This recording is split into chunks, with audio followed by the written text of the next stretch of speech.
যারা ফেসবুকে এরকম মনিটাইজেশন পলিসি ইস্যু আসছে তাদের উদ্দেশ্যে আজকে ভিডিও করা। কি জন্য আপনার এই কন্টেন্ট মনিটাইজেশন পলিসি ইস্যু আসলো বা মনিটাইজেশন পলিসি ইস্যু যেটাই আপনি বলেন না কেন, ইস্যুটা আসলো, এটা জানতে হলে পুরো ভিডিওটা আপনাকে দেখতে হবে।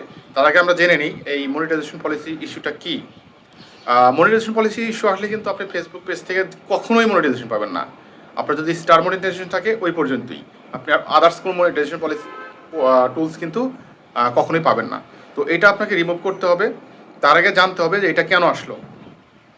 আপনি যদি আপনার ভিডিও নিজে নিজে শেয়ার করেন, নিজে দেখেন, আবার একই অনেকেই আছে না, একই হচ্ছে আপনার রাউডারের আন্ডারে বা আইপি যেটা বলি, বা একই ডাটার আন্ডারে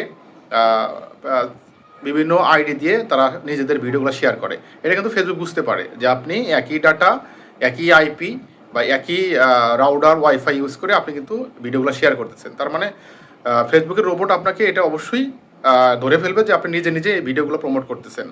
তো এই জন্য আপনার ওরা মূলত এই মনিটাইজেশন পলিসি ইস্যুটা দিয়ে দেয়। তো আপনাকে প্রথমে যেটা ফাইন্ড আউট করতে হবে যে আপনি কোন ভিডিওগুলা এরকম শেয়ার করছেন, সেই ভিডিওগুলো আপনাকে ডিলিট করতে হবে। এবং যদি সন্দেহ থাকে যে আমি সবগুলাই প্রায় কম বেশি করছি, তাহলে সবগুলাই অন্ততপক্ষে ডিলিট করে দিতে হবে। ডিলিট করে দেওয়ার পর আপনাকে যেটা করতে হবে, কন্টিনিউয়াসলি দিনে একবার, কমপক্ষে দিনে একবার করে আপনাকে লাইভ করতে হবে। এবং লাইভ করতে হবে হচ্ছে আপনার লং টাইম, কমপক্ষে 20 মিনিট থেকে শুরু করে আপনি যতক্ষণ পারেন ফেস লাইভ করতে হবে। আপনি কিছু বলতে পারেন বা না পারেন সেটা কোনো ব্যাপার না, কিন্তু আপনাকে ফেস লাইভ করে ওয়েট করতে হবে। এবং সবগুলো কন্টেন্ট ডিলিট করার পর আপনি বেশ কিছুদিন যদি আপনি এরকম কন্টিনিউয়াসলি লাইভ করতে পারেন, তাহলে দেখবেন এই মনিটাইজেশন পলিসি ইস্যুটা কিন্তু চলে যাবে।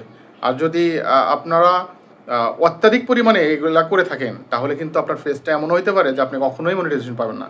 সো যারা যারা এরকম করেন, নিজের ভিডিও নিজে দেখেন বা আপনার নিজের ভিডিও আপনার অ্যাডমিন আইডি দিয়েও শেয়ার করেন, প্লাস হচ্ছে আপনার অন্য একটা ফেক আইডি দিয়ে আপনার একই ডাটার আন্ডারে, একই ওয়াইফাইয়ের আন্ডারে কিন্তু আপনি শেয়ার করতেছেন।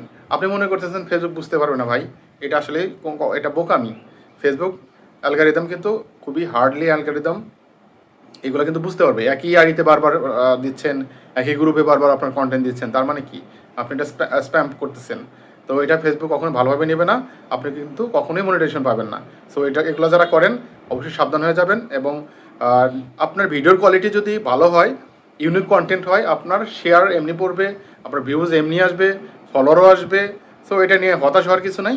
আপনারা আপনার ভালো মতো সুন্দর কোয়ালিটির ভিডিও আপলোড করতে থাকেন। আর এটা প্রমোট করার দায়িত্ব কিন্তু আপনার না, ফেসবুকই করবে। তো এরকম সুন্দর সুন্দর টিপস পেতে আমার পেজটি ফলো করে দিয়ে রাখুন। আরও অনেক টিপস আসবে আমার এই পেজে, দেখতে থাকুন। আসসালামু আলাইকুম।